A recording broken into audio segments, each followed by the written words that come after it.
This guy's face looks familiar for some reason. I don't know why. And right off the bat, I 100% agree with his conclusion, with his take, just by reading the title.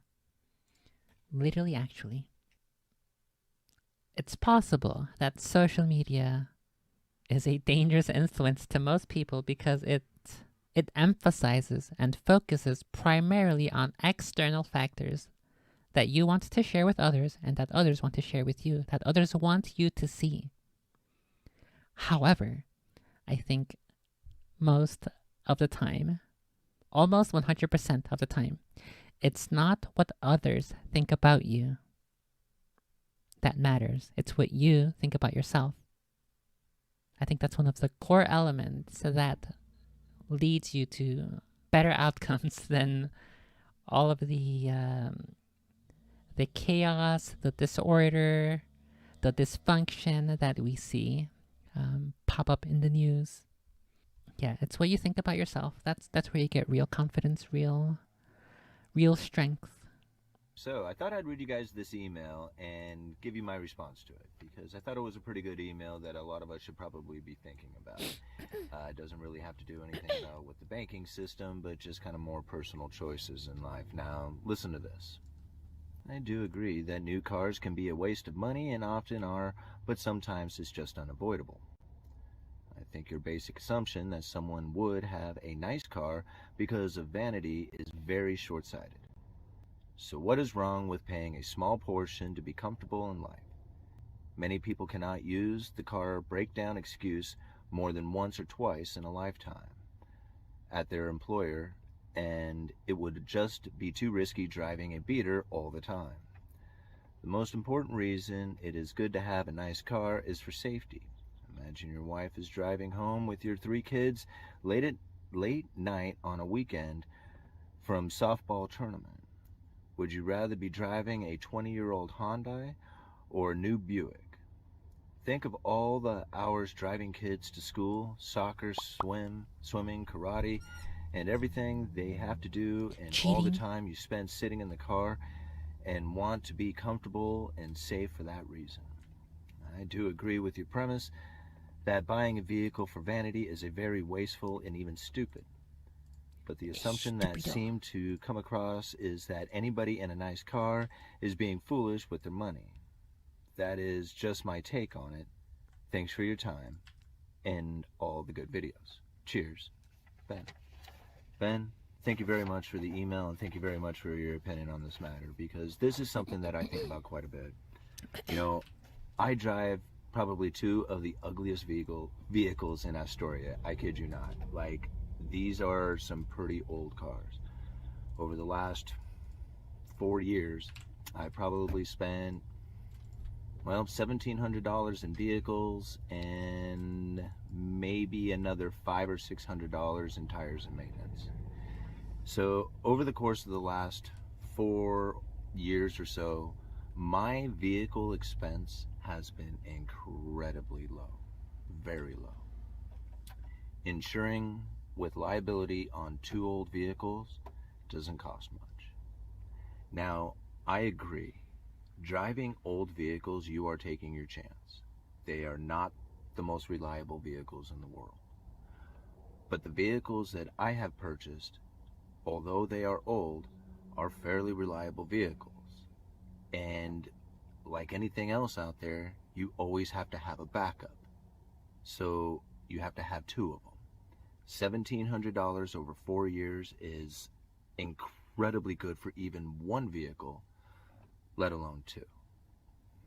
I'm speaking for myself, and I'm speaking from being completely broke, and how to get out of debt, and how to acquire money, and how to become rich. And if you want to be rich, you have to drive a POS, period. That's what I've come to the conclusion. Because so much money is wasted in vehicles. It's wasted in insurance, it's wasted in maintenance, it's wasted in fuel, and it's wasted in the interest that you pay on it, the depreciation that's in it. Now, again, I am very much in favor of people buying new vehicles, because if you are buying a new vehicle, you have the capabilities of doing it. Now, most people who are buying new vehicles really don't have the capabilities of doing it, and that's really the problem, is that it drains their life. See, I drive 2 old vehicles, and now I have money that I can go venture around with my kids with. I have money that I can invest. I have money that I can do a lot of things with. See, I don't stress about bills. I don't even stress about my vehicles being damaged.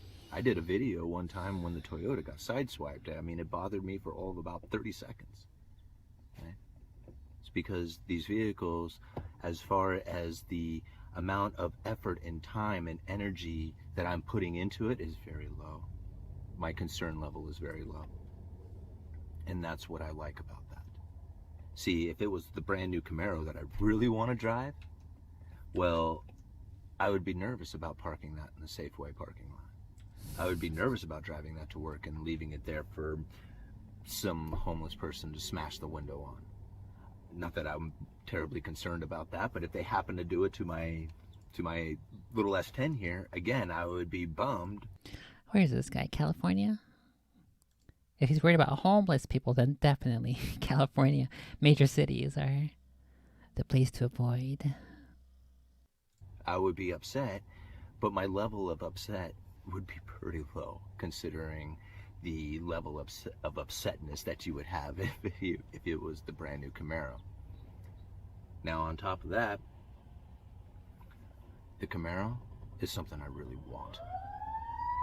Oh my god. That's on his video. The Camaro is something that It's I really not me. want.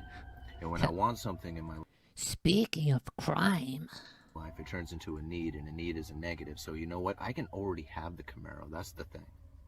See, I could purchase the Camaro today if I wanted. that's me. He's just like me, for real, for real. I could come up with the down payment. I could make the payments. I could pay for the insurance. I could make that happen in my life. I could have it, and I could drive it every day, and I would be super stoked to look super cool in that thing, because that's all I would really be looking for. Right? I do want to be comfortable in my vehicles. Right? You want to listen to music? This one came with a new stereo, and it actually has some decent speakers into it. Right? Oh. I drive 20 minutes to. You gotta get an old car, and then you can buy cassettes at the thrift store, and you can listen to AC/DC on the original cassette. But it's kind of borked, because the reason it was at the thrift store is because someone's kid started chewing on the tape inside the cassette after unrolling it with a pencil, because he was curious. I think about, like, Oh fuck! do people really look at what vehicle I'm driving?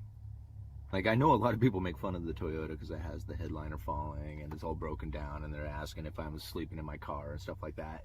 And it's all funny to hear, you know, but everybody who knows me knows that I work hard. Everybody who knows me knows that I have this YouTube channel going. Everybody who knows me knows that I'm out there doing bingo and trying hard and making things happen. They know that I could go get any vehicle I want.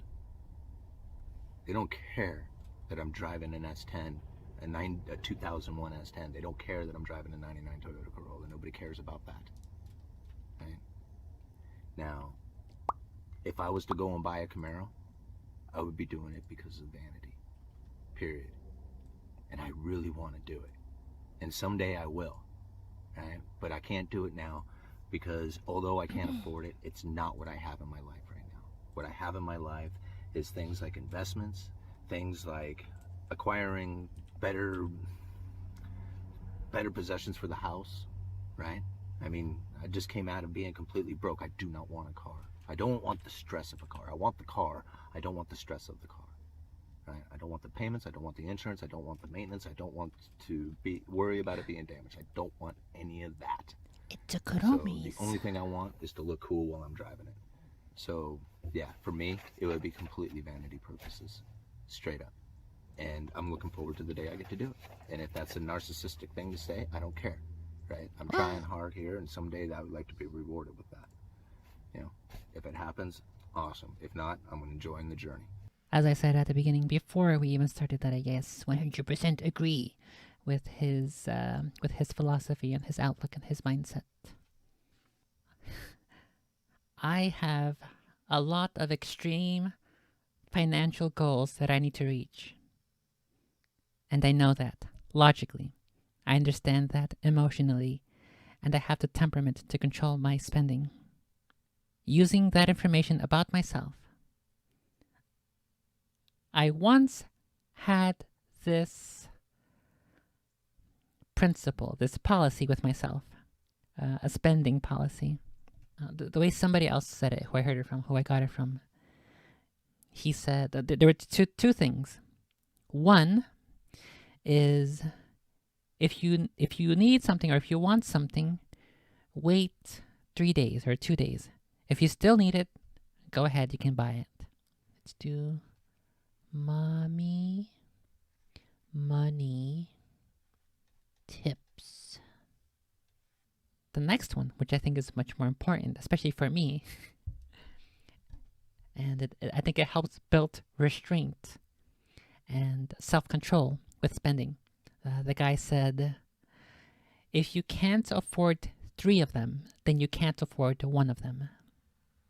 So if it were 3 times the price, or if you had to buy and you had to buy 3, if you were forced to buy 3 and you can't afford it, then you can't afford 1.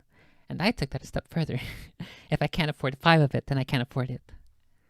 And because of the fact that I have expensive surgeries and student loans to deal with, I took that extreme to heart. And if I can't afford 5 of them, then I can't afford 1 of them.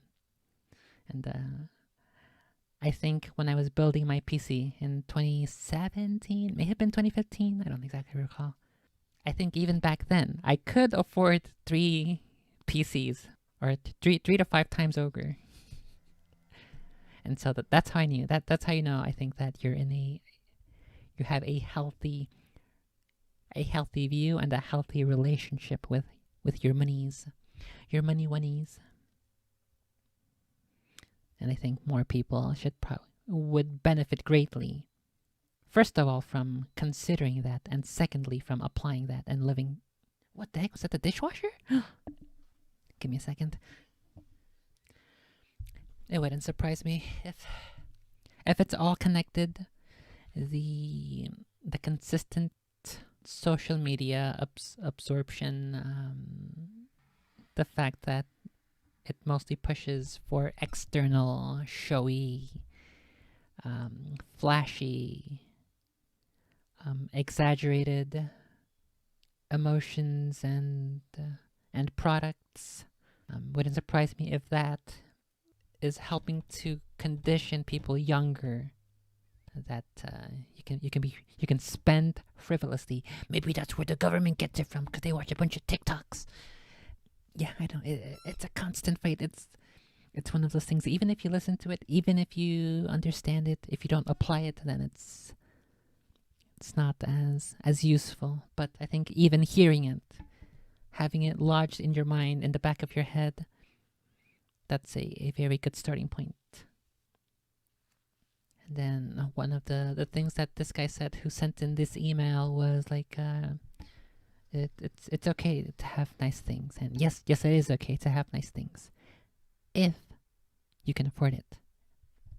So I think a key thing here is your monies, which is, I think, another key thing that people need to reframe, reshift their thinking, their perspective, their paradigm, the way they understand the concept of money, is that your money is your labor. It's your work. It is your blood, sweat, and tears. It is your body, your time, your effort, your life converted into something that people will trade for things that you want or you need. I think if more people consider that, that's another good starting point. Oh fuck! There was another thingy I wanted, another concept. Something about physical. Oh, okay, yeah, I remember now. Physical. Let me just write that down on the side here. Physical. I'll call it info. Okay, so this next one we'll just put your money is patches. Your money is patches. Hey, patches. What's up, buddy? Your money actually can be patches if you find this information informative. can send over a couple tips or support the show for as little as $1 a month, and then I will use some of that to buy some snacks and food for Patches, and then she'll convert it into meows and into kitty hairs and into kitty naps and kitty purrs, and she'll renew and rejuvenate her cells, and she'll leave kitty hair all over my clothes, and then your money can be Patches. What's up, Patch? I do not have the camera connected, unfortunately, so no kitty cam for the time being. But do know that she is standing on my tablet, so I can't use it right now. I got a picture. I'll post it for supporters only in the Super Secrets chat on Discord, which you can unlock for as little as $1 a month on Subscribestar. What? What's that? You see the string? Look. What's the string doing? Whoa. Go get it. Go get it. I'm like Denethor right now. Do you think the eyes of the White Tower are blind? I have seen more than you know. With your left hand, you will distract Patches with the string, and with your right, you will dethrone financial illiteracy in the United States. Right. Okay. Your money is your labor, blood, sweat, tears, flesh, time, life. That's what your money is. That's what it converts to. That's a translation of your effort. Because your money is all of those things, some of your money is to be saved for emergencies / the future, which includes stuffs like investing, like having a savings account that's more than $10. And then some of your money is for fun. You can spend some of it. You're allowed to spend some of it. You're allowed to spend a portion of it. You're allowed to spend enough that all of your other financial needs are met. It's okay to spend and have nice things, if all the important, necessary things are taken care of first. Then it's okay to spend. And then also, some of your money is, if you want to, ideally you should, is to give it away, whether it's with gifts or for charity. You do not want to become the dragon who hoards your monies, your gold. I'll write it therefore, no dragon.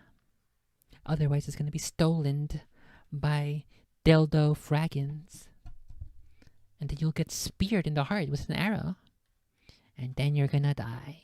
Your greed will be your downfall. It's in the Bible, trust me, bro. And then this physical thing here. This is in an altogether different segment. It's about the psychology and the emotion and the feeling that's the baggage that's associated with people and their relationships to money. Let's see, this is a website I never heard of called Shift Processing. Shift Credit Card Processing. Cash versus credit card spending statistics. How are American consumers spending their money these days? We're not talking about where they spend their money or what they are spending their money on. We're talking about the payment methods consumers are reaching for when they go to pay for something.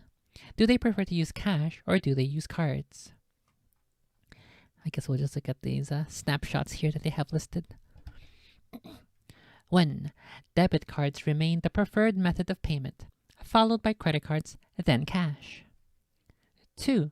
More than half of purchases made with cash are under $10. 3. Most people carry less than $40 of cash. That's quite a surprise because I typically carry less than 25 cents worth of cash. I think there was a point, like years and years ago, where I used to carry a little bit of cash, but since then, most of my spending is online anyway. That was 3. 4. People will spend more when using credit or debit versus cash, and I think that's the crucial, important point that I'm trying to highlight here. 5. The average cash purchase is $22, while the average credit card / debit card purchase is $112. Yikes. The next one. Consumers will spend up to 83% more when using card versus cash. The average American credit card debt is $6,028. Most people use credit cards for convenience and security. But anyway, the key takeaway that I wanted to focus on is if you pay for something with a card, you're going to get the card back anyway after your purchase, so it doesn't feel the same as if you're paying with cash, because you give them cash and then you get less back. What the fuck? This guy stole my cash. No, you just spent it. You just spent it on something. So you have to make sure it is worth it. And so the fact that cash, we'll call it cash spending psychology. Our monkey brains, when spending cash, sees that we get less money back. We get less cash back, if we get any back at all. The monkey brain is like, wait a minute, I have less cash now. But if you use a card, you just give them the thingy and then you get it back. It doesn't hurt as much. Your soul isn't in pain as much. Your brain, your mind, your psychology cannot comprehend. Maybe you can comprehend logically after the fact. Maybe you can comprehend logically before the fact. Maybe you can comprehend logically during the transaction. But something about your monkey brain is like, oh, no, it's okay. I'm not losing anything. I'm not doing nothing. I'm not spending any money. So the cash spending psychology is a crucial thing to be aware of. And the reason I was thinking of this concept of physical info is because I was also recently thinking about privacy. A couple months ago, I started reading Marcus Aurelius's Meditations.